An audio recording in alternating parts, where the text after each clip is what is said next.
어떤 장애인이 태어나서 하나님께 기도했습니다. 하나님 왜 나를 장애인으로 태어나게 하셔서 특별히 가난한 우리 부모님에게 태어나게 하셨습니까?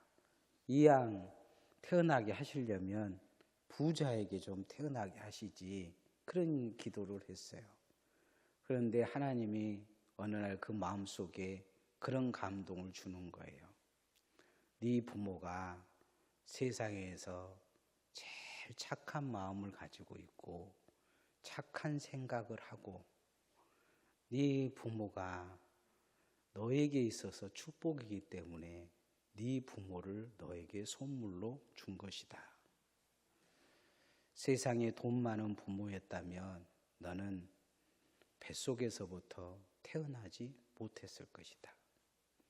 네가 뱃속에서 문제 있는 줄 알면서 네 부모는 너를 사랑하기 때문에 그 마음이 축복받고 그 생각이 축복받고 그 인생이 축복받은 하나님의 사람이기 때문에 너에게 너를 누구에게 세상에 보내줄 거냐 했을 때 너를 받아줄 사람은 내 부모밖에 없었기 때문에 내 부모에게 너를 선물로 보냈고 너에게 내 부모를 선물로 주었다.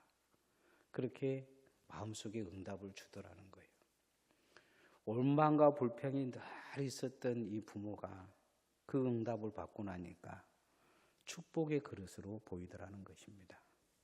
그리고 내 부모님이 가장 사랑하고 마음이 축복받을 만한 사람이고 생각이 축복받을 만한 사람이고 그 믿음이 축복받는 사람이어서 하나님이 나를 축복의 선물로 그들에게 주었구나.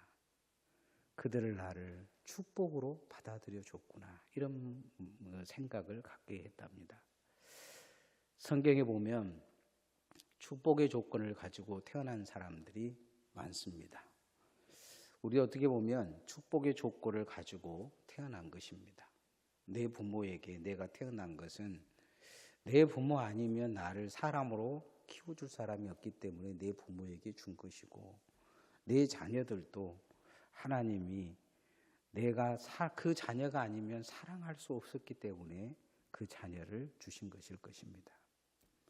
오늘 설교 제목을 축복을 담은 그릇으로 우리를 하나님이 그렇게 만드셨는데 그렇게 잘 빚어지기 위해서 축복에 담은 그릇이 되라, 이렇게 제가 정해봤습니다. 따라합시다.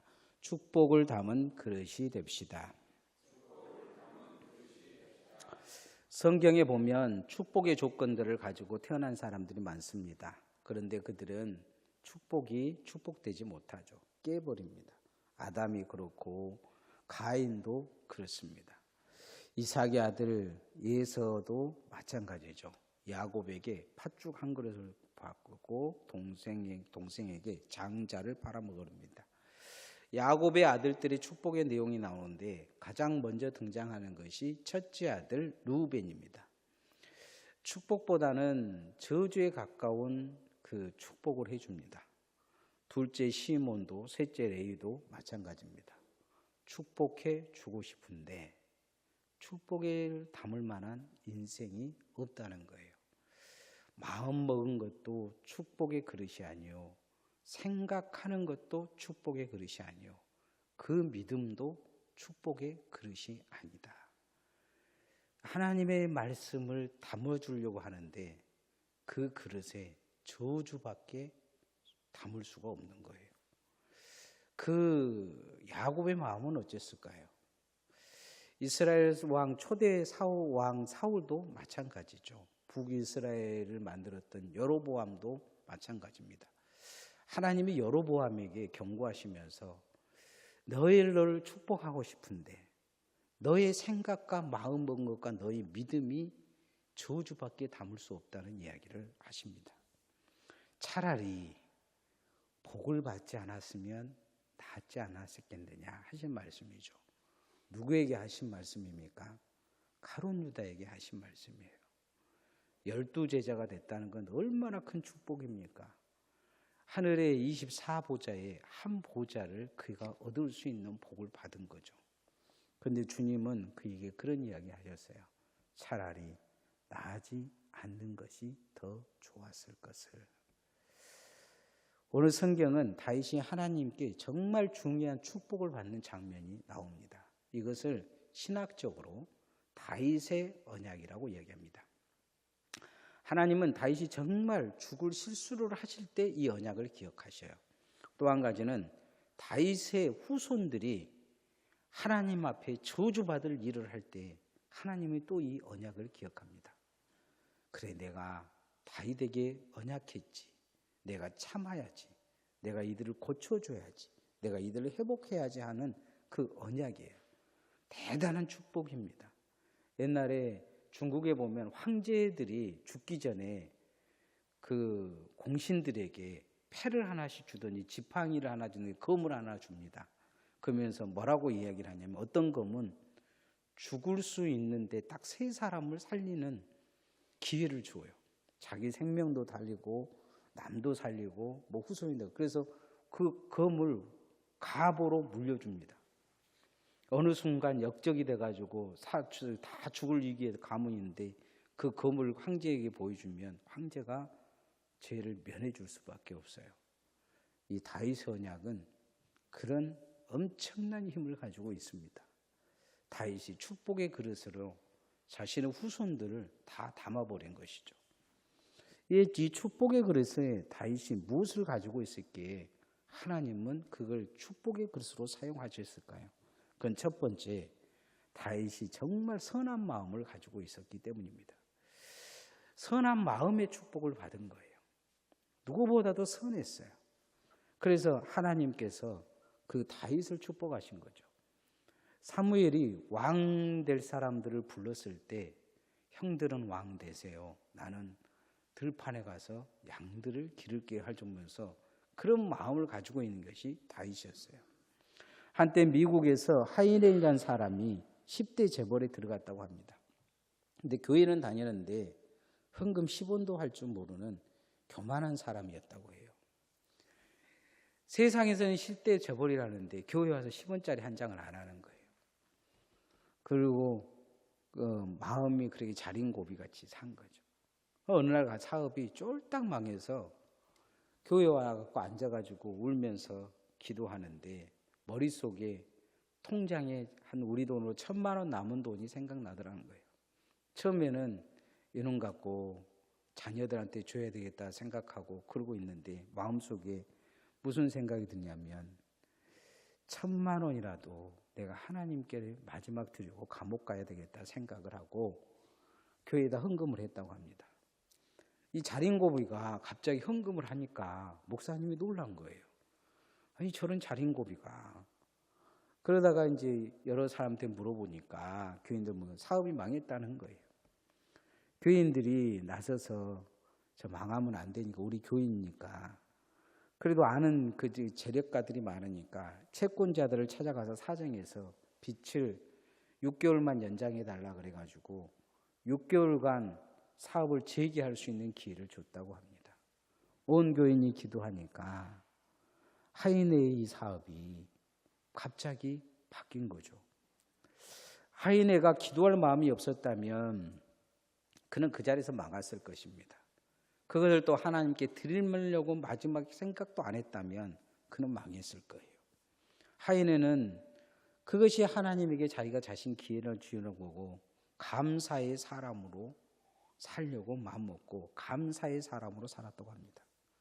그래서 교회 오면 인사도 늘 안 하던 사람이 만나는 사람에게 감사합니다, 감사합니다 했다고 해요.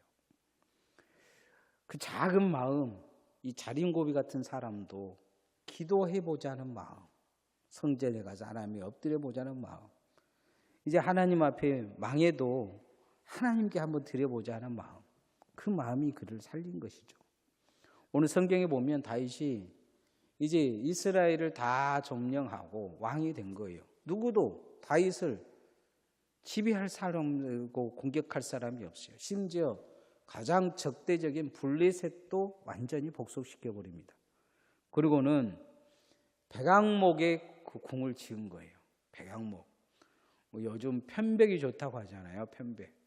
백양목으로 지금 지어진 집이 없어요. 백양목은 어마어마하게 비싼 것입니다.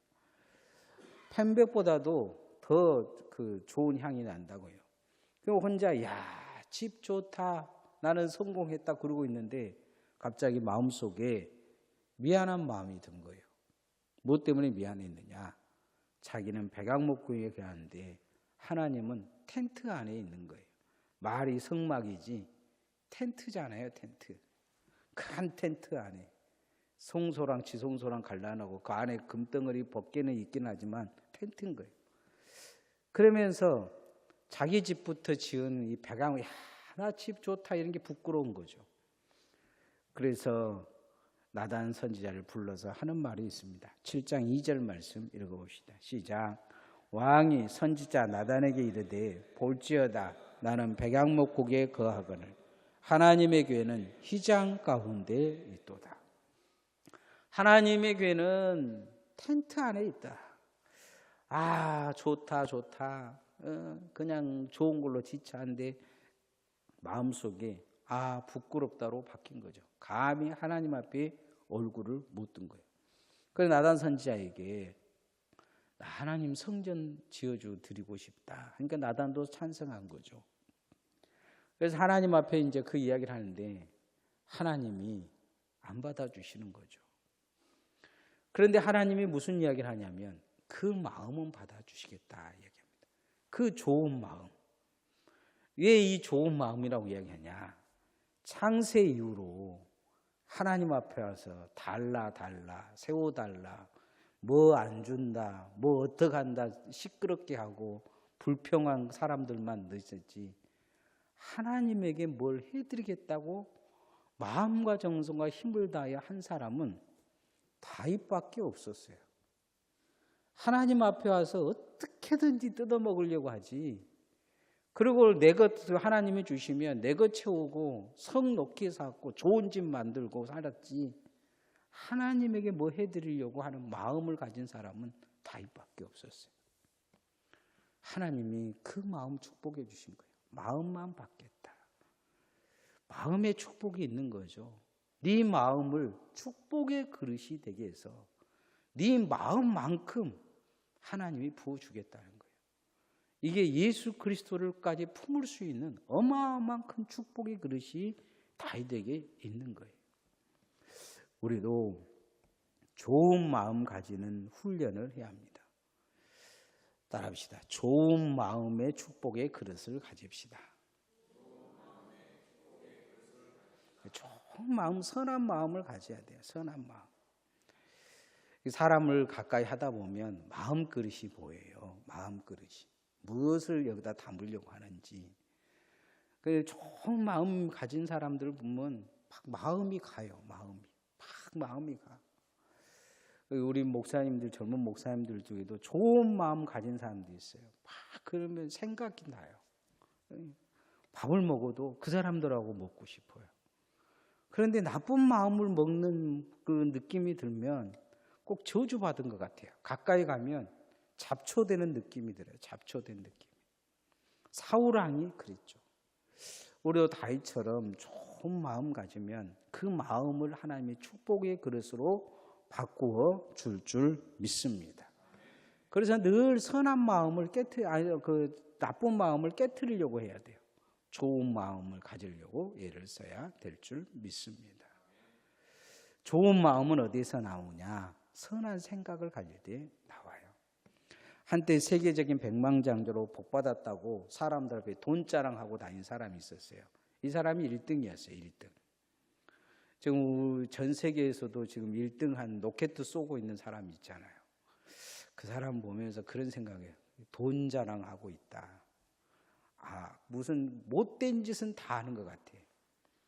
미국 대통령하고 이제 못된 대통령 만들어서 같이 못된 짓 하고 살아요. 그보다도 더 못된 인간이 있었어요. 이제 세계적인 부자, 한때 1등이었던 록펠러였습니다. 정말 어렵게 중소기업을 키우면 돈을 그냥 빌려줬다가 사채로 해가지고 회사 뺏어버려요. 기술도 뺏어버리고 피눈물이 나게 해요. 많은 사람들이 록펠러 때문에 자살했어요.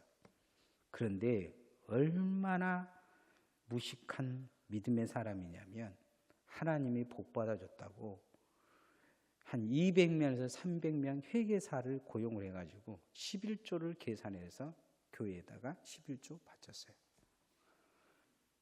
못됐죠. 그 주일학교 때 그 설교를 많이 어려서 제가 들었는데 못된 거예요. 그러니까 하나님이 55세 때 갑자기 부치병을 줍니다. 의사가 얼마 못 살 거라 그래요. 그래서 병원에 이제 정말 전망하고 병원 노비에 앉아 있는데 어느 여인이 의사에게 무릎을 꿇고 빌어요.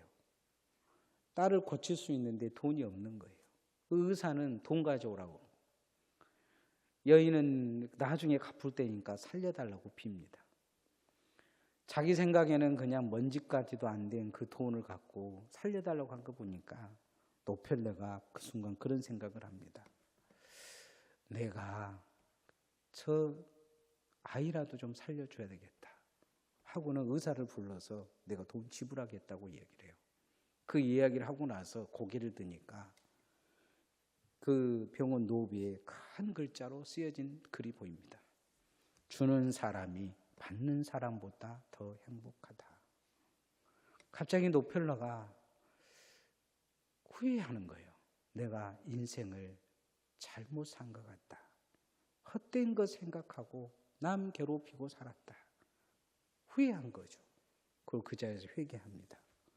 얼마 있다가 의사가 기적적인 이야기를 해요. 병이 치료됐다는 거죠. 이때부터 노펠러는 돈 버는 데 힘쓰지 않고 자신이 번 돈을 가지고 노펠러 재단을 세웁니다. 그리고 제3세기의 아프리카나 힘들고 어려운 사람들의 영혼을 구원하기 위해 선교에 힘쓰고 그렇게 하나님 앞에 바로 살려고 이야기를 합니다. 55세에 죽을 거라 그랬는데 43년을 더 살아서 98세의 생을 마감합니다.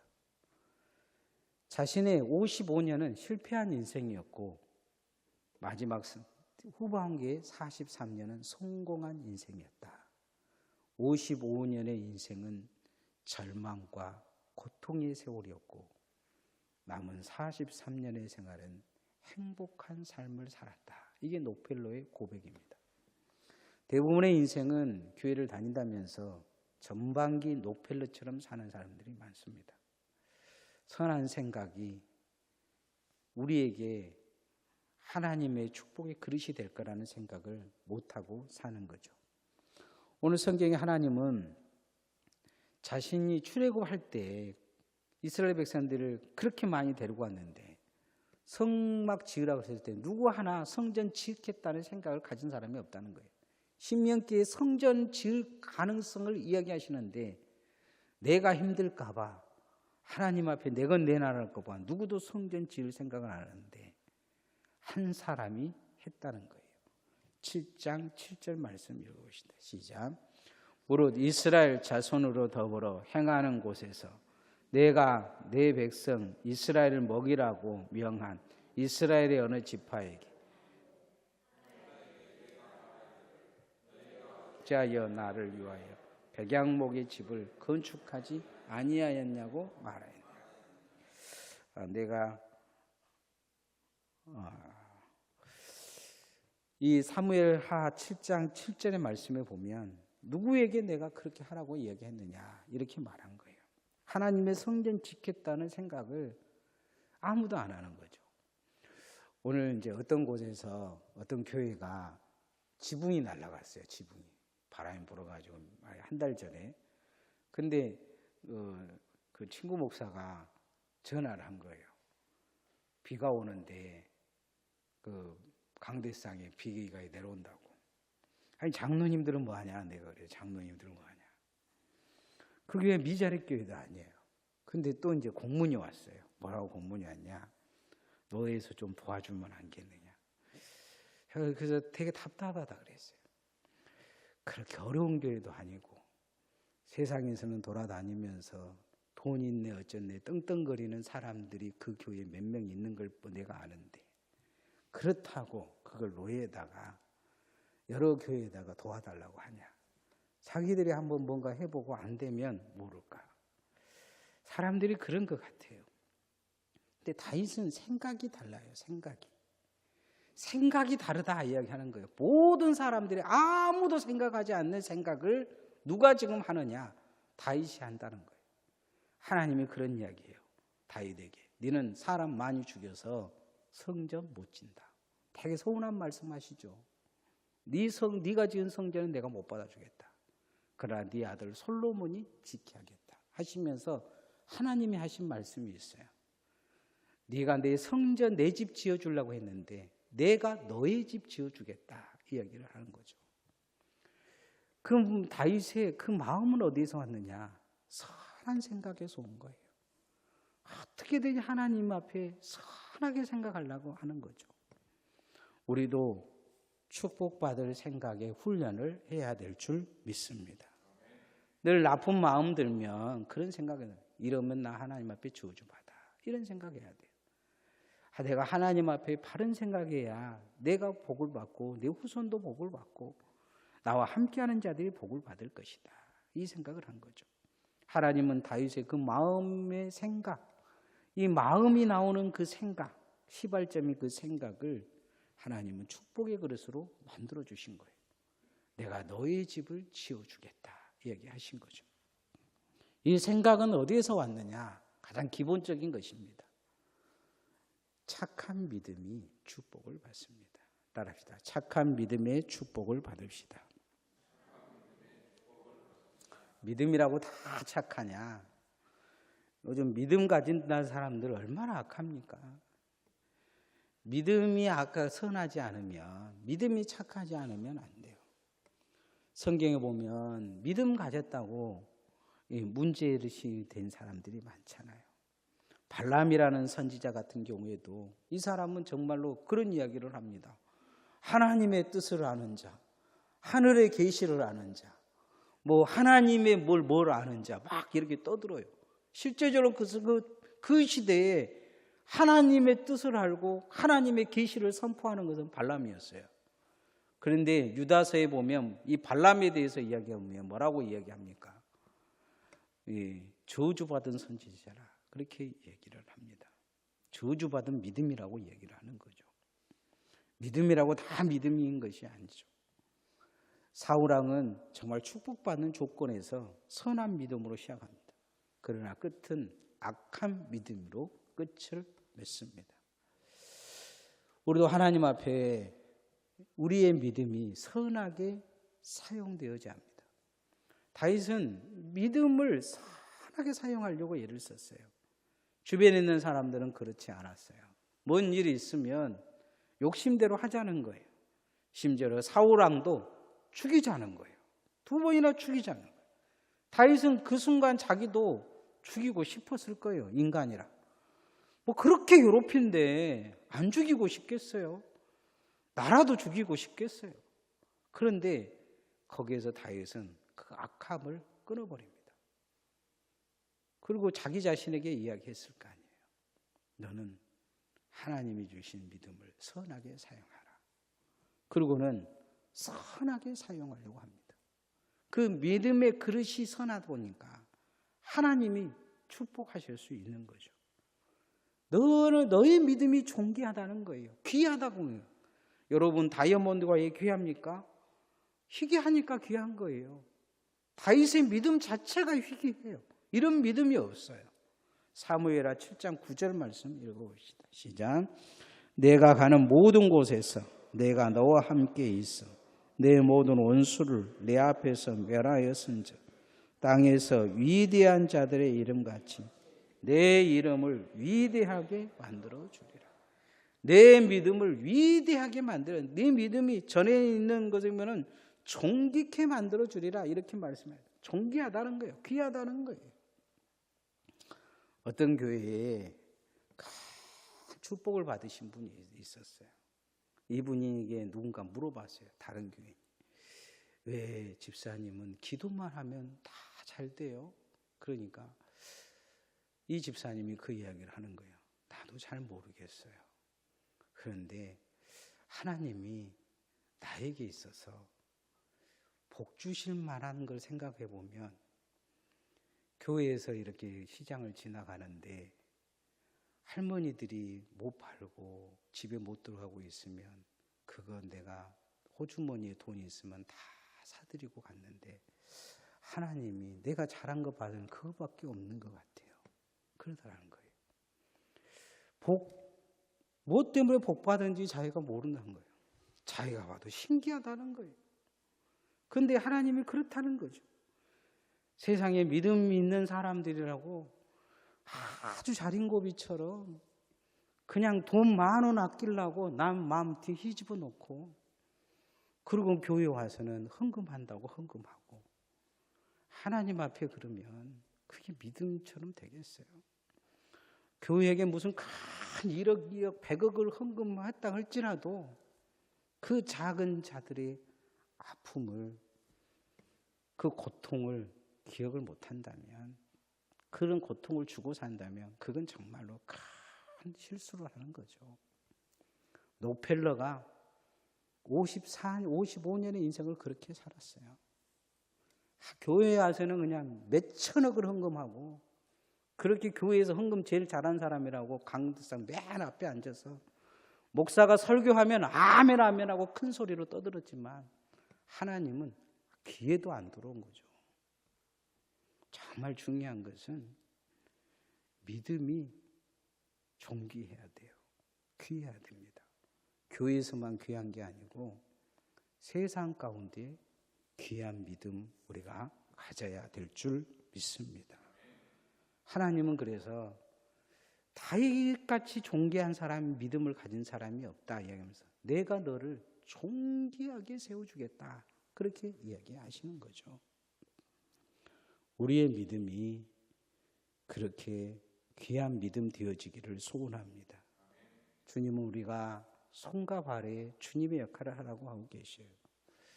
한 영혼을 구원하는데 우리는 그렇게 애를 써야 될 것입니다. 누군가를 기도하고 섬기고 나누는데 존귀한 그 믿음을 사용하면 여러분이 존귀한 축복의 그릇이 될 줄 믿습니다. 오늘 설교 제목을 축복을 담는 그릇이 됩시다 이렇게 정해봤습니다. 왜 다윗을 축복하셨을까? 오늘 쭉 7장을 읽어보면 내용이 나와요. 특별한 거예요. 다윗의 마음 먹은 것이 하나님 그런 이야기를 하시죠. 다윗과 같이 마음 먹은 사람이 없었다 이야기를 하는 거죠. 다윗과 같이 생각하는 사람이 없었다. 다윗과 같이 존귀한 믿음이 없었다. 그렇게 이야기하신 거예요. 스스로 특별하다고 생각하지는 않았지만 다윗은 하나님 앞에 선한 마음 가지려고 몸부림을 쳐요. 선한 생각 가지려고 몸부림을 쳐요. 선한 믿음으로 살려고 몸부림을 쳐요. 그러니 하나님이 그를 축복의 그릇으로 담으셔서 이 한 사람을 통해 이스라엘을 축복하시고 그 후손을 축복하시고 예수 그리스도를 이 땅에 모셔 온 인류를 축복하신 것입니다. 우리도 그 다윗을 그렇게 본받기를 소원합니다.